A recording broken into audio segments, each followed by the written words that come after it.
This is the AGA, yes. I guess we first dreamed about them, reading about them in British murder mysteries and things like that. And then we stayed at a farm B&B in somewhere in south of England, I don't remember even where. And the wife fed 7 people seamlessly full English breakfasts simultaneously out of her AGA, and I was very impressed.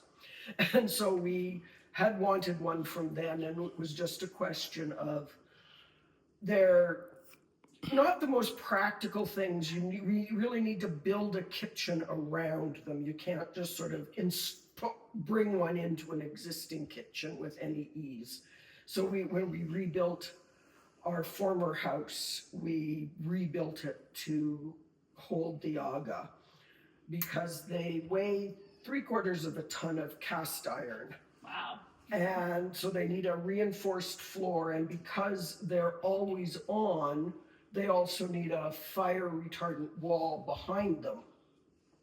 So they don't just roll into a everyday kitchen with any degree of ease. Right. So, Okay, so walk us through the... okay, so you've got, this is what's called a 4-oven traditional AGA, which is always on. The basic heart of the AGA is this, behind this door, which is very boring. It is simply a dial switch to run the burner unit, which keeps the whole thing. And it's designed so that I'm not a physicist or whatever you need to be, but basically the heat source moves so that this is the roasting oven, and it is always on at between 425 and 475, depending upon where in the oven you put things, because of course heat rises. So that's the roasting oven, and you can see it needs cleaning, which it gets done once a year. That just means it gets used, that's all. Yes, it's a nice patina for use. And then below it is your baking oven, which is at about 325 to 375 temperature.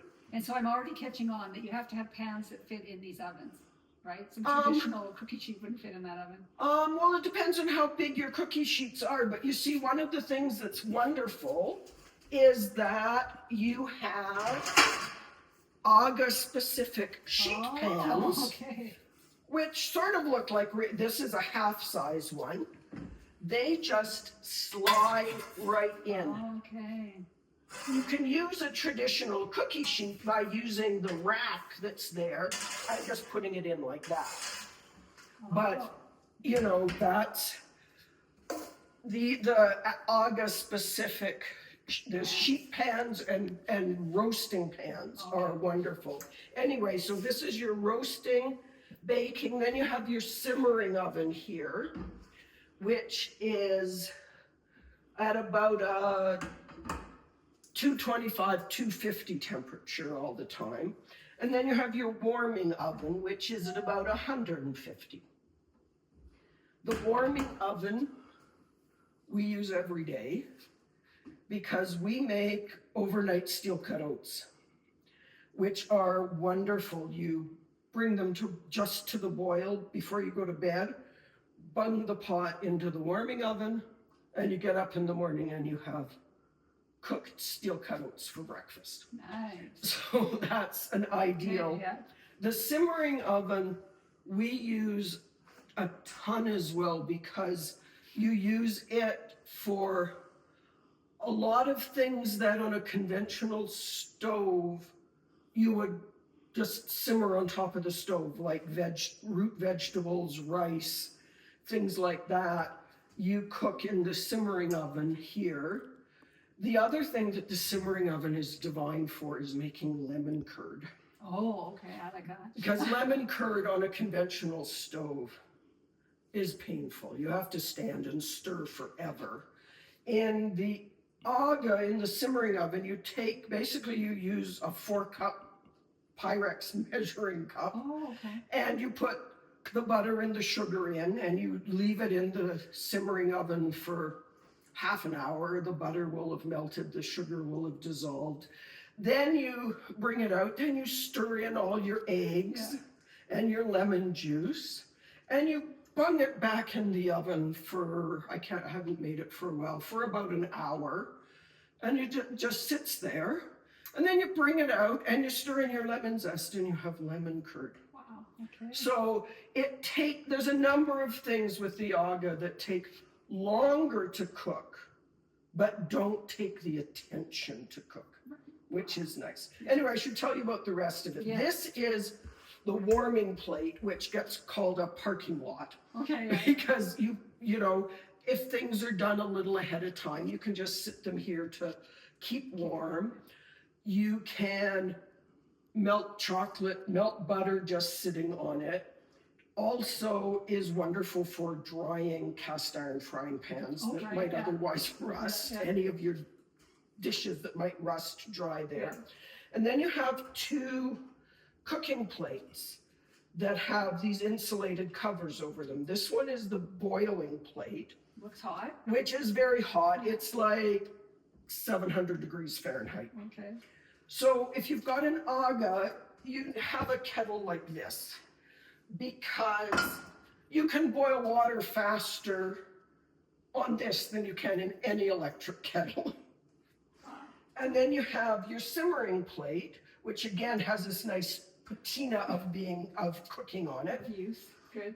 Which is ideal for making things like pancakes, tortillas, frying eggs, grilled cheese sandwiches, any of those. And for things like most of those, we have sort of like a silicone-like sheet that you just put on here, crack your eggs onto it, close the lid, cook your eggs, take this off, and this is all you have to wash at the end of the day. So it's super easy that way. The AGA takes a learning curve to use. I can see that, yeah, for sure. Because unlike a conventional stove, you cook 80% of your food in the ovens and only 20% of things on top. So when you cook potatoes, you start them on the boiling plate, get your potatoes, you cover them with water.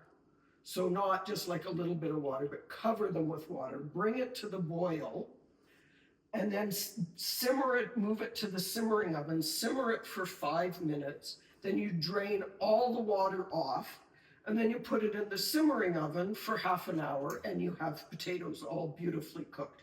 That works for any of your root vegetables.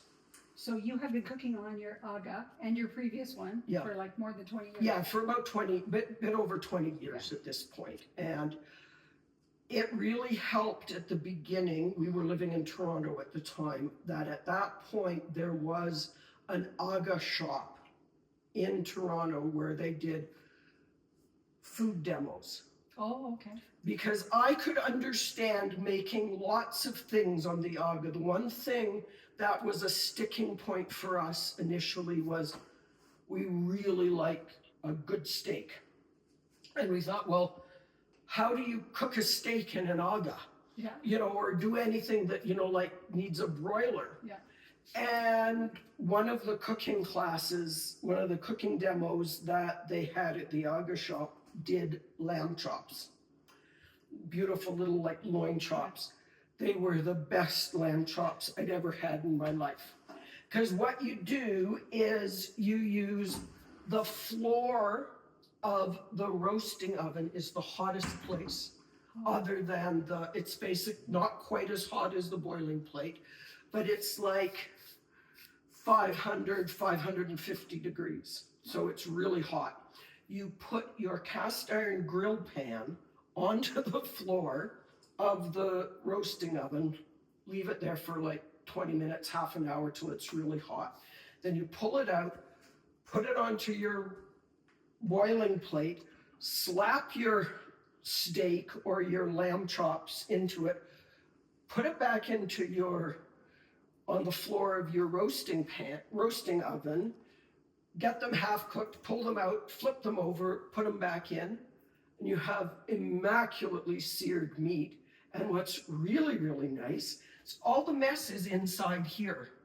And because it's on all the time, it just sort of slowly self-cleans over time. Okay, there's the selling feature. Yeah. And every few months, you get out this trusty little metal brush, and you just sweep out whatever's on the floor of the oven.